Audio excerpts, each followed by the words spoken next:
Hello. Yes sir. सबको समझ में आया? Yes yes sir. Yes sir. Okay.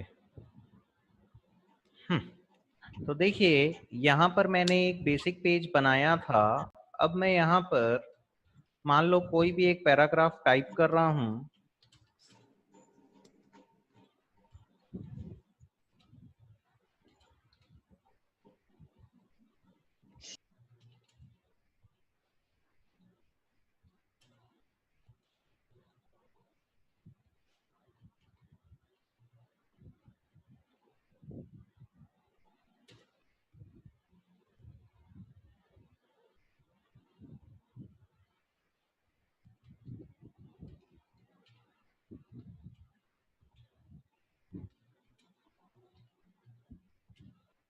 ऐसे ही मैंने कोई भी एक सेंटेंस टाइप किया और इसको मल्टीपल टाइम्स कॉपी पेस्ट कर दिया, ठीक है।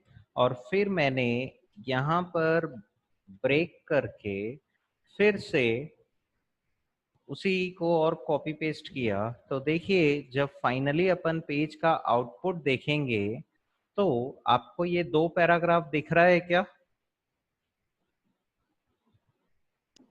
Yes sir. ऐसा फील हो रहा है कि ये दो पैराग्राफ है? Yes sir. ये हमको तो ऐसा फील होगा कि ये पैराग्राफ है, लेकिन जो ब्राउजर है वो इसे पैराग्राफ नहीं मानेगा। वो इसे पैराग्राफ तभी मानता है जब प्रॉपर टैग आप यूज करोगे। तो पैराग्राफ के लिए एक टैग होता है पी, है ना। और जहां पर भी यस सर। पैराग्राफ को एंड करना है वहां पर पी को एंड करना रहेगा। फिर जैसे ही नया पैराग्राफ आया तो पी को अपन ने फिर से स्टार्ट किया और फिर से अपन ने किसको क्लोज कर दिए? पी को। तो जब आप इसका आउटपुट देखेंगे तो देखिए, अब अभी आपको ये फील हो रहा है कि नहीं ये दो पैराग्राफ है? Yes sir. Yes sir. As well as आपका ब्राउजर भी इसे पैराग्राफ मानेगा। लेकिन आप सभी को मैं बता देता हूं कि देखो, जैसे मैंने इस पैराग्राफ में यहाँ पर बी लिखा और यहाँ पर बी को क्लोज किया, है ना। तो देखिए, वहां पे ये जो फर्स्ट क्लास ऑफ आपको बोल्ड दिख रहा है कि नहीं? Yes sir. लेकिन यस सर। अब मैंने क्या किया, यहाँ पर इस वेरी के जस्ट सामने पी को लिखा और वेरी सून के जस्ट बाद मैंने पी को क्लोज कर दिया। पी मतलब पैराग्राफ। तो जब फाइनली आप इसका आउटपुट देखें तो देखिए क्या हुआ। वेरी सून जहां से भी स्टार्ट हुआ था उसके जस्ट पहले अपने आप बिना किसी बी आर को लिखे लाइन चेंज हो गई कि नहीं हो गई? Yes sir. और जहां पर वेरी सून एंड हुआ है उसके बाद भी ऑटोमेटिकली लाइन चेंज हो गई। Yes sir. जबकि जब मैंने बोल्ड लिखा था तो लाइन चेंज हुआ था क्या? No sir. नहीं हुआ था। तो No, sir. इसका मतलब ये है कि इस टैग को दो कैटेगरी में डिवाइड किया जा सकता है। एक होते हैं इनलाइन टैग और एक होते हैं ब्लॉक टैग। इनलाइन टैग का मतलब होता है ऐसे सारे टैग जिसका इफेक्ट सेम लाइन में आता है उसे बोला जाता है इनलाइन टैग। लेकिन ऐसे सारे टैग जो अप, अपने आप को हमेशा एक नए ब्लॉक में रखते हैं। ब्लॉक का मतलब क्या है? वो अपने आप लाइन चेंज कर देगा। जैसे यहाँ पर देखो, यहां से लेके यहां तक, ये आखिरी तक पूरा का पूरा एक ब्लॉक बना देता है। यहां से यहां तक पूरा एक ब्लॉक बन गया है पी नाम का। क्लियर है क्या? तो पी यस सर। पी किसका एग्जाम्पल हुआ? Block block tag tag. और जो बोल्ड इटैलिक वगैरह? इनलाइन। इनलाइन।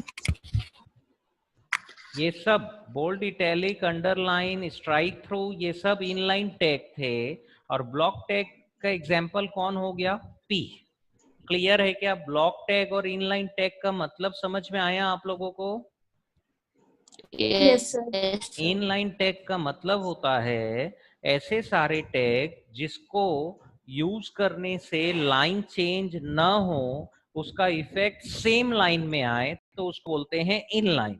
लेकिन जिस टैग को यूज करने से वो अपने आप लाइन चेंज कर देता है, उस टैग को अपन क्या बोलते हैं? Block tag.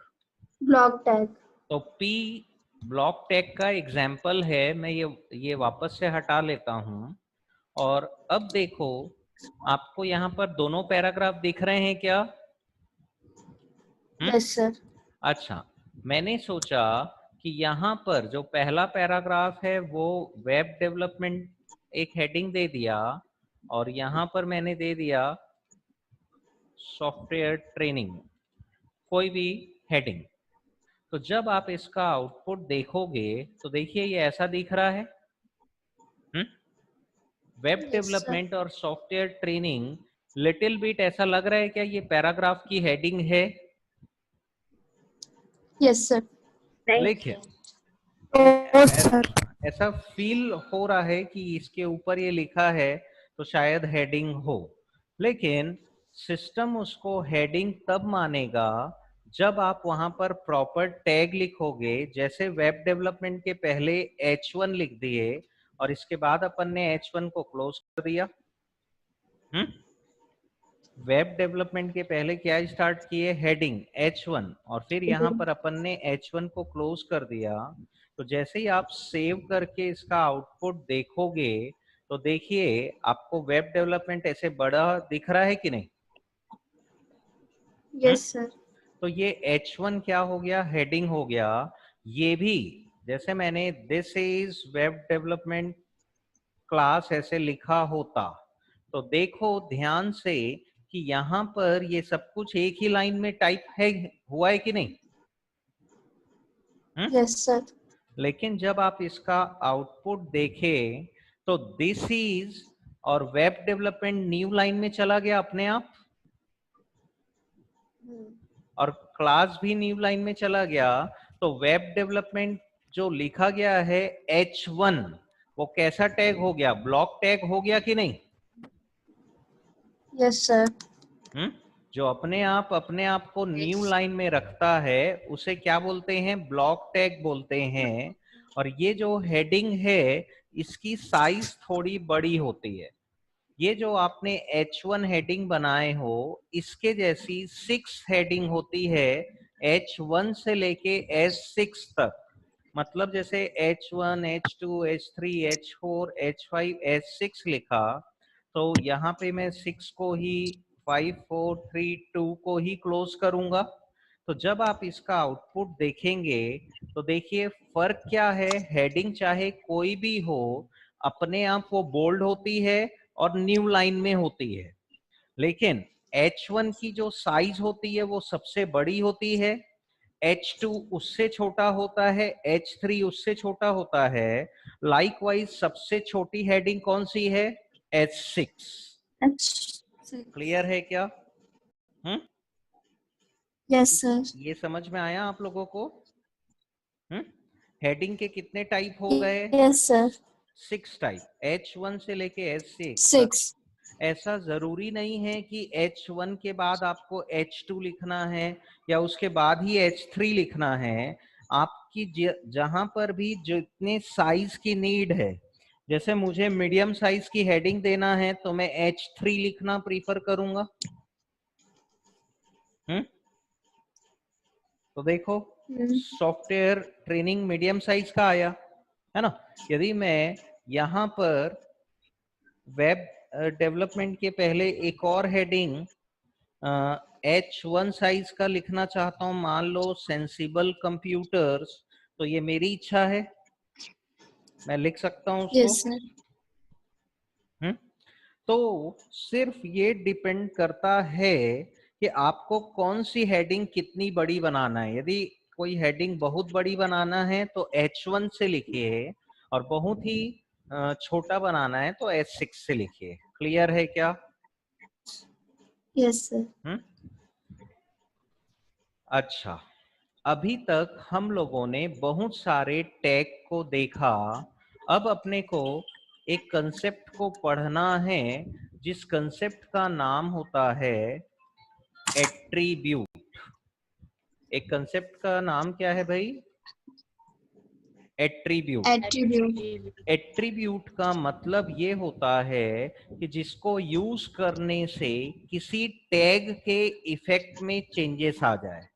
For example, by default अपने को ये जो पहली हेडिंग है ये H1 सेंसिबल कंप्यूटर्स वाली, वो आउटपुट में ऐसे दिख रही है। लेकिन देखिए, मैंने इस H1 टैग में ही टैग के अंदर जाके एक स्पेस दिया और वहां पर लिखा अलाइन,